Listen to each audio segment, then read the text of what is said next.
क्या बीजेपी राक्षस है और क्या पवन सिंह को अभिमन्यु की तरह साजिश करके घेरा और फंसाया जा रहा है? यह बात मैं क्यों बोल रहा हूं, क्योंकि पवन सिंह ने कुछ ऐसा कह दिया है जिसके बाद एक बार फिर से काराकाट में सियासत तेज हो गई है और कहीं ना कहीं उनके बयान के बाद कई लोग कटघरे में खड़े नजर आ रहे हैं। आपको पूरी जानकारी बताने वाला हूं ऐसा क्या कह दिया है पवन सिंह ने, इन सभी जानकारी को आपके सामने प्रस्तुत करूंगा। लेकिन उससे पहले, मेरा नाम रजत है और आप देख रहे हैं जनता जंक्शन। मैं आपको बता दूं, पवन सिंह को बीजेपी पार्टी ने निष्कासित कर दिया और उसके बाद कहीं ना कहीं पवन सिंह के दिल में, मन में रोष है। जिस बीजेपी को 10 साल तक उन्होंने सेवा किया, जिस नरेंद्र मोदी का नाम इस चुनाव में भी वो ले रहे थे और कह रहे थे नरेंद्र मोदी ही इस देश का विकास करेंगे, उसी नरेंद्र मोदी की पार्टी बीजेपी ने लताड़ लगा दी पवन सिंह को और उसके बाद पवन सिंह को निष्कासित कर दिया गया।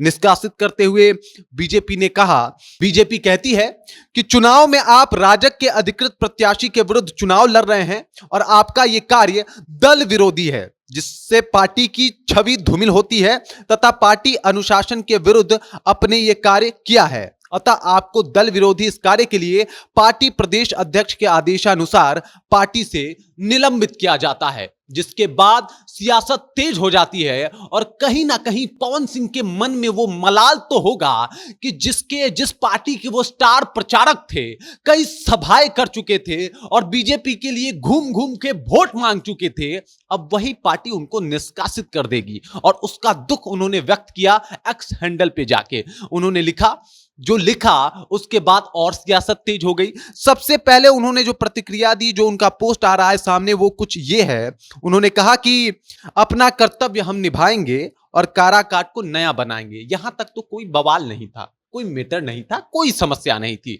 लेकिन जब उनका दूसरा पोस्ट आता है उसी एक्स हैंडल पे, फिर सियासत तेज हो जाती है। दूसरा पोस्ट क्या है यह आपको सुनना चाहिए।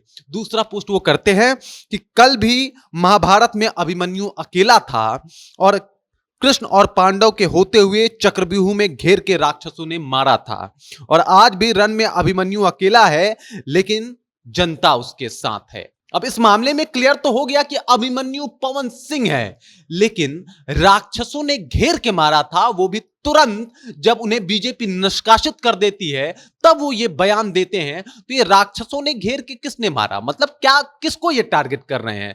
क्या ये बीजेपी को घेरने की कोशिश कर रहे हैं? क्या बीजेपी के उन नेताओं को ये राक्षस बता रहे हैं जिन्होंने इनका विरोध किया और कहा कि आप चुनाव में बैठ जाइए, आप चुनाव मत लड़िए, आप निर्दलीय चुनाव नहीं लड़ सकते? या फिर नरेंद्र मोदी जी को ऐसा कह रहे हैं कि राक्षसों ने घेर के मारा? आखिर कौन है वो राक्षस, किसको राक्षस बता रहे हैं पवन सिंह? हालांकि दुख तो होगा, दुख होना लाजमी है, क्योंकि भाई साहब जिस बीजेपी के साथ 10 साल तक ये रहे, 10 साल तक चुनावी सभाएं की, 10 साल तक जिसके लिए वोट मांगा, वो बीजेपी अब इन्हें दरकिनार कर दिया। कहा कि आपने पार्टी के नियमों का उल्लंघन किया है और इस वजह से आपको जो है पार्टी निष्कासित कर रही है।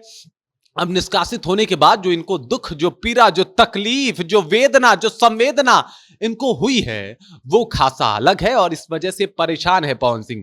पवन सिंह कहीं ना कहीं इस बात का जिक्र करते हुए कह रहे हैं कि इनको घेरा जा रहा है और बीजेपी ने तो वाकई जो जबरदस्त फील्डिंग सेट की है वो कमाल है, क्योंकि नरेंद्र मोदी की भी वहां पे सभाएं हैं, नरेंद्र मोदी भी वहां पे जाने वाले हैं, उससे पहले इनको पार्टी से निष्कासित कर दिया गया। तो मामला गंभीर है और अब कहीं ना कहीं पवन सिंह के लिए सरदर्द जो है ये मामला बनता जा रहा है। लेकिन जिस तरीके से इन्होंने बोला कि जनता इनके साथ है, तो इस बार चुनावी मैदान में ये अभिमन्यु बन के रह जाएंगे या फिर अर्जुन बन के अपना निशाना साधने में कामयाब हो पाएंगे, ये तो 4 जून को ही पता चलेगा। लेकिन आपको यह जानकारी कैसी लगी, इसके बारे में आप क्या कुछ कहना चाहते हैं, कृपया कमेंट सेक्शन में जाइए और कमेंट करके अपना विचार हमारे साथ जरूर साझा कीजिए।